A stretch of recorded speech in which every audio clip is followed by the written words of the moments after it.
Pertanyaannya sekarang, ada 67 caleg DPR dan DPD yang merupakan mantan terpidana kasus korupsi.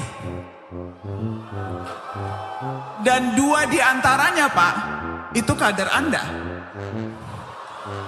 Pertanyaannya, Tunggu. Ada jawabannya. saya belum nanya, Bapak udah siap jawab. Tunggu, Bapak, tunggu, kenapa, Mbak. Pak? Kenapa Tunggu, diloloskan, Pak? Aku mau jawab dulu. Kalau komitmen anti korupsi, Aku mau jawab dulu. kenapa ada 2 kader koruptor, Pak? Saya mau jawab. Silakan.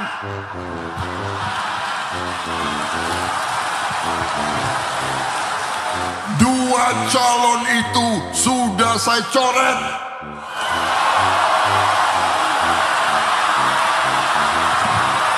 Anda akan mencoret.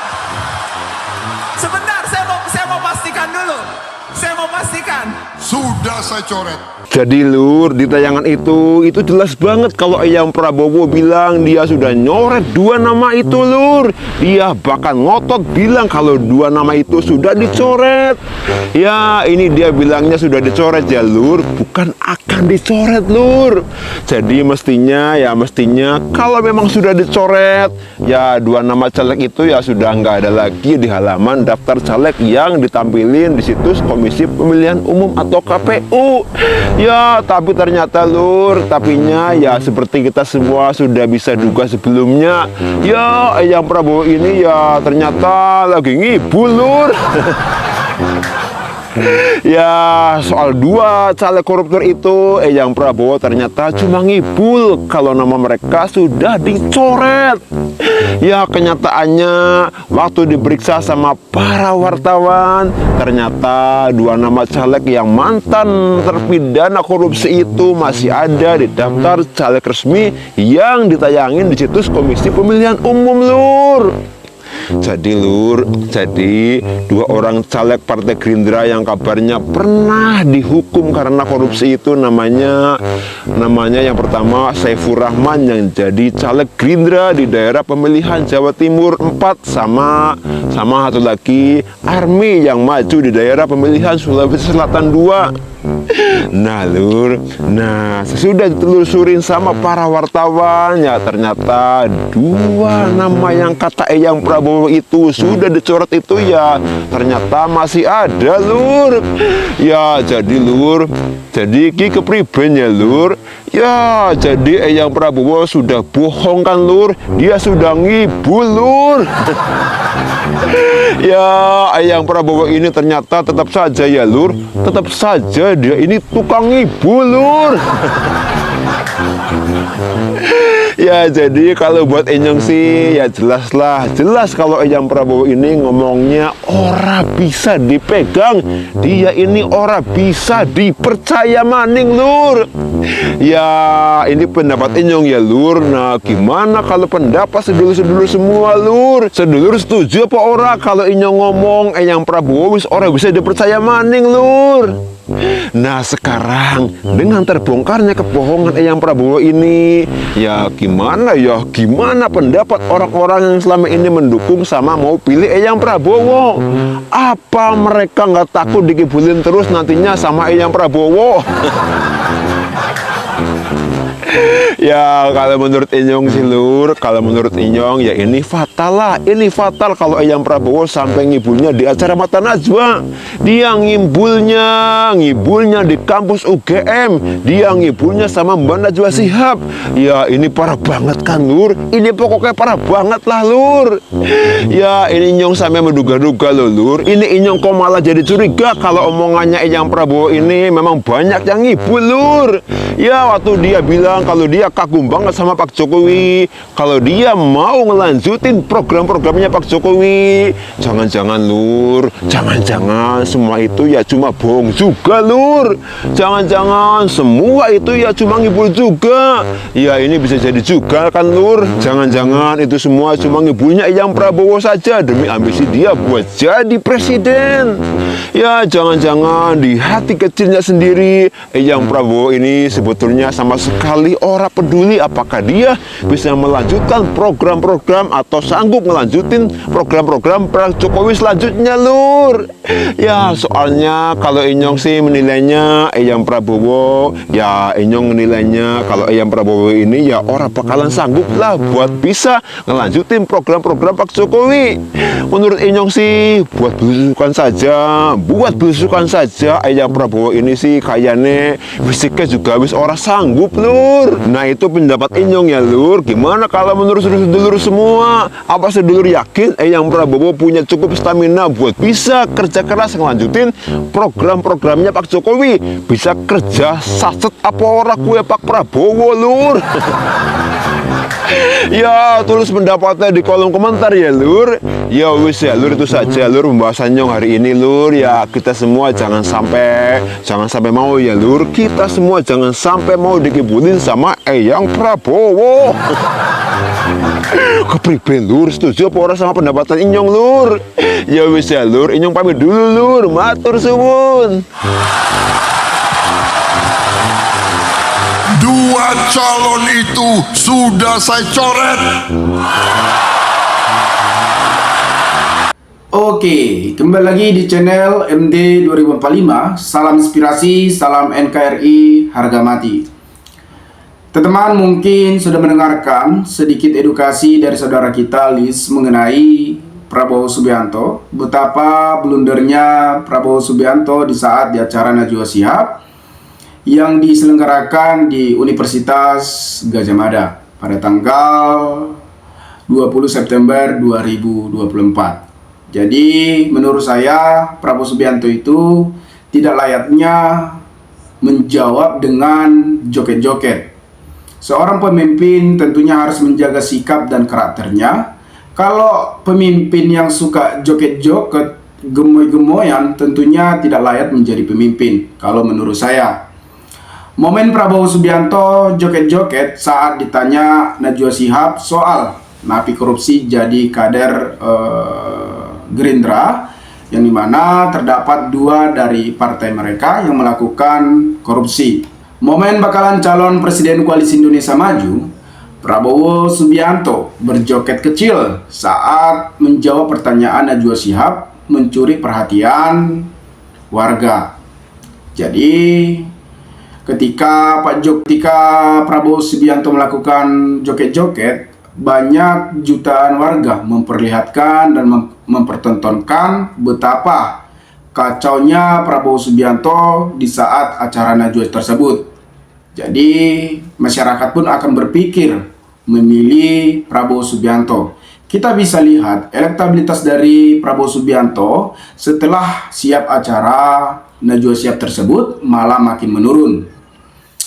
Momen tersebut terjadi dalam acara 3 baca pres bicara gagasan di Universitas Gadjah Mada yang disiarkan Selasa 19 September 2023. Pada saat itu, Najwa Shihab bertanya kepada Prabowo Subianto soal terdapat 2 calon legislatif dari Partai Gerindra yang merupakan mantan narapidana korupsi. Pertanyaan saya akan menyambung dengan yang tadi, Pak, yang sudah saya sampaikan kepada Bapak tadi soal partai politik dan komitmen anti korupsi. Kalau bicara soal itu, faktanya sekarang ada 67 caleg DPR dan DPD yang merupakan mantan terpidana kasus korupsi. 2 diantaranya itu kader Bapak, kata Najwa Shihab pada saat acara tersebut. Saat pertanyaan tersebut dilontarkan Najwa Shihab, penonton langsung meriah. Seakan-akan penonton tersebut meminta Prabowo jujur. Prabowo Subianto pun langsung meminta penonton untuk menunggu jawabannya tersebut. Tunggu dengan gaya joget-joget dan mengangkat kepalanya dan mengangkat tangannya. Saya sebelum tanya, Bapak sudah ada jawabannya. Itu yang dikatakan Prabowo Subianto kepada Najwa Shihab. Prabowo Subianto pun menyebut bahwa kader tersebut telah dicoret. Saya mau jawab, dua calon tersebut sudah saya coret, kata Prabowo Subianto sambil berjoget-joget, gemoy, dan mengangkat tangannya seperti main silat. Najwa Shihab pun kembali memastikan jawaban Prabowo Subianto, apakah ini benar atau tidaknya. Karena menurut pertanyaan Prabowo Subianto soal kader dicoret itu adalah informasi baru. Anda akan mencoret? Saya pastikan karena informasi ini belum dibuka ke publik. Anda katakan malam ini dua kader itu Anda akan coret. Jadi Najwa Shihab memastikan apakah dua kader tersebut sudah dicoret atau tidaknya. Jadi masyarakat juga akan menunggu apakah Pak Prabowo Subianto ini berbohong atau tidaknya. Pastinya harus diketahui oleh masyarakat. Kita bisa lihat memang Prabowo Subianto pada saat acara tersebut sangat-sangat mengecewakan para pendukungnya. Karena Pak Prabowo Subianto sangat eksis banget dengan joget-joget setiap pertanyaan. Jadi masyarakat pun akan berpikir, apakah Pak Prabowo ini pantas menjadi pemimpin? Tentunya kalau kita lihat juga secara fisik saja tidak memungkinkan untuk memimpin, apalagi belusukan setiap daerah-daerah. Memang kalau seorang pejuang tentunya tidak ada pantang menyerah. Tetapi kalau kita lihat fisik Prabowo Subianto yang sudah cukup umurnya, yang sudah 72 tahun, yang sudah termaksud terdaftar kepada daftar lansia, seharusnya Pak Prabowo ini sudah menikmati asetnya dan duduk dan tidak ingin atau gila kekuasaan menjadi presiden. Apalagi Prabowo ini sudah berapa kali kalah dalam kontestasi pemilu. Pada tahun 2009 dia juga kalah, 2014 juga dia kalah, dan 2019 juga dia kalah. Jadi menurut saya bahwa masyarakat juga tahu dengan sikap atau karakter Prabowo ini memang tidak pantas untuk memimpin.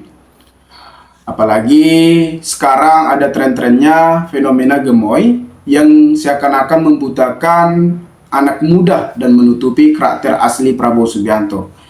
Dan tidak lupa juga kita akan mengungkit kasus Prabowo Subianto pada tahun 1998. Keterlibatnya Prabowo Subianto penculikan 13 aktivis tersebut. Sampai sekarang tidak ada pertanyaan dari Prabowo Subianto atau pernyataan Prabowo Subianto. Jadi masyarakat juga akan menunggu. Kasihan keluarganya menunggu dan pengen ziarah. Jadi ada salah satu juga acara perdebatan pertama, pertanyaan Ganjar kepada Prabowo Subianto soal hilangnya aktivis. Padahal pertanyaan Ganjar hanya ketika Bapak menjadi presiden, apakah Bapak menuntaskan kasus HAM asasi hilangnya 13 aktivis pada tahun 1998 tersebut? Namun Pak Prabowo sangat emosional dan bahkan tidak menjawab dan keliru. Jadi kita heran, jadi masyarakat juga menunggu kepastiannya tersebut. Karena keterlibatan Prabowo Subianto pada tahun 98 tersebut, hanya dialah yang memimpin tim Mawar. Jadi saya harap juga bahwa Prabowo menuntaskan ketika semisalnya Prabowo terpilih menjadi presiden. Tetapi tidak mungkin karena warga tidak bodoh lagi dan masyarakat juga sudah mengetahui betapa emosionalnya Prabowo Subianto ini. Ya tidak jauh lah berbeda dengan Gibran.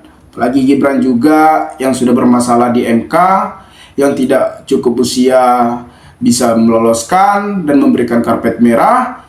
Jadi menurut saya nomor urut 2 Prabowo Subianto dan Gibran ini sudah bermasalah dari awal. Jadi masyarakat juga tidak bodoh lagi.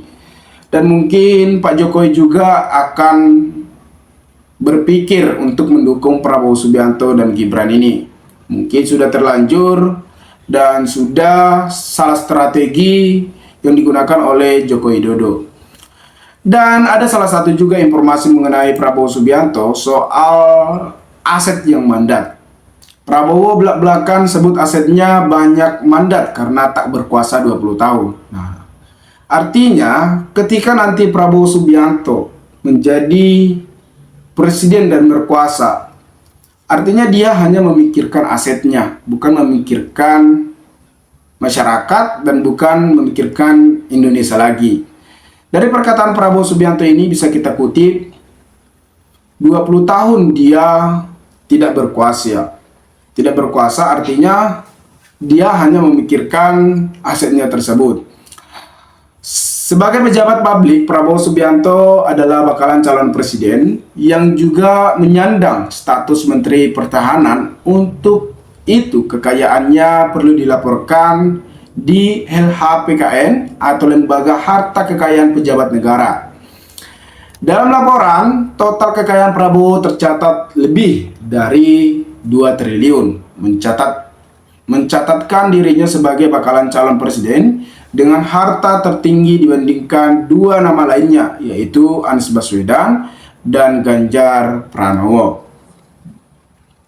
Ketika dikonfirmasi mengenai harta kekayaan Prabowo Subianto, justru menyatakan bahwa asetnya banyak yang mandat. Bahkan ia mengungkap penyebab yang kontroversial, banyak aset saya yang mandat, tidak kredit karena saya tidak berkuasa 20 tahun. Ketua Umum Partai Gerindra Prabowo Subianto di Universitas Gadjah Mada dikutip Rabu 20 September 2023. Jadi kita bisa lihat kegilaan kekuasaan Prabowo Subianto ini semakin terlihat. Apalagi Prabowo Subianto yang sering marah-marah dan emosional, seperti Gibran juga sudah bermasalah yang tidak punya sopan santun, ya jauh berbeda. Ini bukan Jokowi, melainkan Prabowo Subianto dan Gibran. Teman-teman, dimanapun Anda berada, maka berikanlah tanggapan teman-teman di kolom komentar, agar kita bisa saling tukar pikiran satu antara lain. Salam inspirasi, salam NKRI, MD 2045 melaporkan.